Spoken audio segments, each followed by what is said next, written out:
We're here at a client parcel that I just visited about 3 to 4 weeks ago in December. And this client, I'm going to call him Billy because it's not his name. I don't want you to be able to find his name. He's in western Wisconsin. And I want you to be able to find his land and want to respect his privacy. And I know if I don't call him some kind of name, I'm going to mention his name during this video. How to design a whitetail property. Designing whitetail properties, that's something I've done since 2005, nearly 800 clients in 25 states across the country. I'm adding some states to my list this year. That being said, I started this business in 2005 because for 20 years I had seen a lot of patterns repeat themselves in the hunting woods, private land, small private land, public land, on the small private parcels that I hunted, the food plots that I started planting in 95, the deer reactions, and then I was fortunate to hunt in many different states on do-it-yourself hunts, a lot of only self-guided hunts, public land, private land, and it's pretty cool because there's a lot of concepts that deer relate to. It doesn't matter where whitetails are, how they relate to each other, how they relate to hunters, how they relate to cover, food, travel, the rut. It's all about the same. There's just a difference in size, in that balance of size, balance of food and cover, depending on what region you're in, ag, big woods, northern wilderness.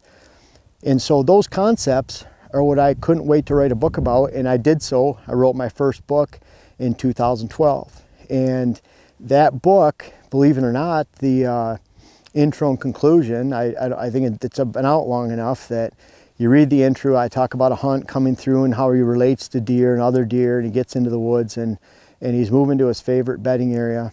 And I talk about this hunt, and then I go on and write the book, and I talk about many different concepts, and we're going to talk about the specific concepts that relate to this property right here and how you can then maybe apply those to your own land, I'm hoping. These are some pretty general concepts that are important. But I talk about in the conclusion of that book that hunt took place on public land, and those same concepts apply anywhere a whitetail roams. Doesn't matter if it's public or private land.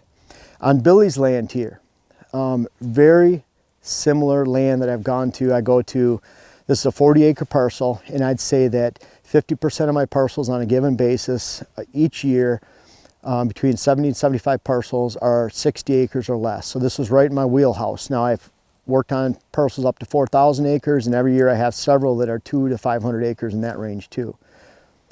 Lots of concepts that apply here that I see many different locations. So I'm going to talk about each concept. Core sanctuary area. This parcel right here, Billy's parcel, they had stand locations mostly in the center of the parcel. You can see that the cover is mostly centralized in the middle third of the parcel and middle quarter of the parcel. All the stand locations were in the cover. They accessed on a road that went through the cover to get to the back side, the west side of the land, so that there was zero area on this 40 acres where deer could say, you could honestly say, they don't see hunters, smell hunters, or hear hunters. So every time they move through this parcel, they're pushing deer off. And I see that over and over again. I call it a outside in parcel, meaning that all the deer are spooked off in the daylight. Hunters take their stands, face them to the borders, and wait for deer to come on the land in the afternoon from the neighboring properties. What ends up happening is the deer get pushed back and forth, especially if you have a highly attractive property like this where they've done a lot of work on great native grass plantings, switchgrass plantings, pine plantings, tree plantings, lots of food plots, lots of food. So you can imagine every deer is attracted here. They've done some great things, and then they're repelled. That's why the client called me.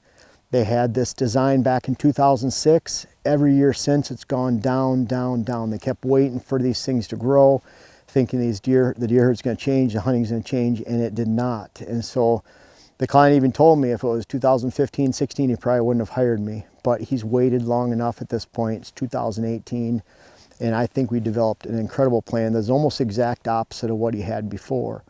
So no core sanctuary area. There's not any acre on this property where a deer could bed during the day, during hunting season, and not be exposed to hunter movement, hunter sight, or hunter smell, or the sounds that a hunter makes accessing those stands. So that's what it takes to have a core area. Everyone talks about sanctuary area, but the only sanctuary area that's on your property is an area where the deer can't see you, hear you, or smell you. And what I find is that's typically less than 10%, most of the time 0 to 5% on just about any land I go to. And that could be applied to just about any hunting land in the area, because you can have a 5-acre area set over there, but if they can hear you accessing the stand, if your scent blows into it, if they can see you, then it's not a true sanctuary. Now the next thing, depth of cover. The depth of cover is really important on a parcel, and I explained that in an earlier video this year. But basically you have 40 acres, you put a 5-acre food plot right in the middle. 40-acre parcel is a 1/4 mile by 1/4 mile. That's 440 yards. From the edge of that food plot, if you do the math, you can't have 155 yards in any direction from the food plot before you hit your border. That 155 yards is the depth ratio in relation to the overall width of the parcel of 440. Cut that parcel in half to a 20-acre rectangular parcel like this, put 5 acres of food in the middle or in the front of it, then you have a depth of 330 yards before you get to that border. And that 330 yards of depth is critical. On this property, you can imagine there's no depth of cover. So we're creating interior cover, we're improving the cover, we're improving switchgrass on the outside so that it actually is secure. It's like a fort or a wall around this property. They're hunting pinch points around the outside so that even if you go from this corner to that corner where there's going to be a hunter intrusion, there's about 400 yards on this line right here as it extends out almost like an hourglass, where there's not going to be any hunter intrusion. The same is on the north side of the property over here. In the middle, it shrinks up because of the improvement right over here where they stay in their cabin. So that shrinks down to 220 yards. But think about it, before there was 0, and we're maximizing that depth of cover. And that depth of cover is important because does are going to bed closer to the food sources and food plots that we have here. Bucks are going to bed behind them. If you don't have room for those does up against the food source, they want to bed 50 to 100 yards away, then you don't have room for those bucks. And if you don't have heavy cover in that first 50 to 100 yards, then you don't have doe bedding. Does are going to bed in that first layer, and I see a lot of times that first layer might even be off someone's property. In the case of Buffalo County hills and those bluff country, it could be that ag meets hardwoods, and until you get up to the top of that ridge, you don't have that first bedding layer. So in that case, there's 0 room for bucks. They're not going to bed on top because that's where the does and fawns are. They're always going to bed behind them and away from them for the most part. And you have to have that depth of cover. So we're really stretching out and maximizing Billy's depth of cover on this land. One of the habitat features that we're correcting on Billy's property is the excessive use of snow fencing. And I see that as a common problem in many locations. And the idea of the snow fencing is good. I like using it sometimes downwind of my stand approach, my stand location, so that deer are not circling downwind of me or have a lower chance. But I see a lot of properties, especially small properties like this one that's a 40-acre parcel, where excessive use of snow fencing is used in the interior, the parcel, and the interior of the cover to set up the 20 to 25 stand locations within that cover, with the thought that you could position yourself within a stand location somewhere on the downwind side of a funnel constriction created by the snow fencing, and expect a buck or deer to actually funnel through those areas. The problem is that the excessive use of snow fencing, if you're trying to create that core area and that depth of cover, you don't need any fencing in that interior area. So we're removing all of that fencing. The problem is on this land is that there is so much snow fencing used that the only interior area that made a straight trail for the deer to travel on is right through the center of the property from north to south. And because of that, the deer and the bucks, the mature bucks especially, would occasionally travel through the property in the middle of the night. That was the number one place for them to travel, was just straight through the middle of the fencing, all the way from north to south, on and off the property. So they didn't stay because it was too constricted. I found that mature bucks do not like that constriction at all. Sometimes doe family groups will tolerate it, but we're removing the snow fencing and we're making it so there's actual quality and usable cover that deer can freely move within. But then we're hoping to hunt those bucks on the outside through the funnels, through the paralleling habitat features on the food plots, where the food plots connect to cover, where bucks can circle on the downwind edge of interior created cover and scent check those does on the inside, so that we actually create an assemblage of stands that are morning related to cover more, and then evening related to food sources more. And we're getting rid of that nasty snow fence so that a lot of those acres are more usable for cover. Paralleling habitat features. Right now, Billy's land and Billy's food plots, for the most part, are either right up next to his parcel that encourages on, or his neighboring property, which encourages on and off movement from his neighbors. So he's putting a food plot. The worst thing you can do is put a food plot next to hunting pressure, because that just will keep a large percentage of those deer on your neighbors. You push them back and forth. And when you're pushing deer back and forth, when you don't have those sanctuaries, you don't have depth of cover, then it lowers buck age structure in the entire area. Especially when you have something that's highly attractive and you're pulling and pushing and pulling and pushing, that sets up bucks to be seen by other hunters surrounding you that might not have the same goals as you, which is fine. But if you're looking for an older age structure, you can't have that movement on and off your borders. Perpendicular stand access. Once you have these parallel movements to your land, pretty easy to come in from the outside of your property, go perpendicular to the expected line of movement, which gives you the greatest scent cone. Your only point of real close access to the deer and exposure to the deer is right at that stand location, and then you're blowing your wind to the outside. You could smell like a pig, it really doesn't matter. You're coming in from the outside in, you're looking at that core area on your property, and you're hunting an inside out movement, meaning the deer are on your land during the daylight, and then they're leaving your land, and you're hunting as they leave your land. You're hunting as bucks cruise around your land on the downwind edge, scent checking those deer, or you're hunting deer as they're feeding parallel to your borders and staying on your land until after dark, in which they leave your land and they're exposed to other hunters. So parallel habitat features are very important, and we've been able to set those up great for Billy's land here. Season-long food source. This is critical. If this food source on this land is peaking deer in the summertime, then Billy's not going to do a good job at attracting deer and holding them on his land. And so those season-long food sources, I want food sources to be planted uniformly around his entire property. All food is the same, all plots are the same, because if he has brassicas over here, beans over there, clover on the backside, rye over in the other corner, then deer are going to relate to those food sources as they're peaking in attraction and nutrition, and they're going to leave other portions of the land in the cover. So I want all his food sources to be exactly the same, so he can set a very low pressure, low stress condition for the deer herd, so they're feeding in the same, the does and fawns, certain does are fawning and feeding in the same locations every single day of the season, and they're not moving, they're not mixing in with each other. And when I find when that happens, then individual bucks relate to small little doe movements, because everything is low stress. And yes, you can pack multiple mature bucks on a 40-acre parcel during the hunting season, because their only other choice is to leave that property and be exposed to hunting pressure in a higher stress, higher pressure areas that have lower quality food and lower quality cover improvements.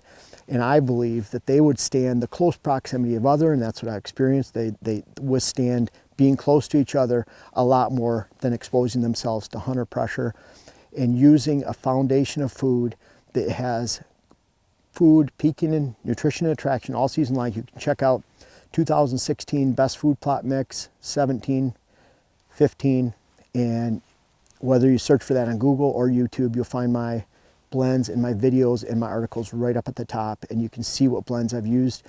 Real quick, August 1st is when I'm planting most things. One side of the plot, I might plant 50 pounds of peas, 100 pounds of oats, or vice versa, 100 pounds of oats, 50 pounds of oats, 100 pounds of peas.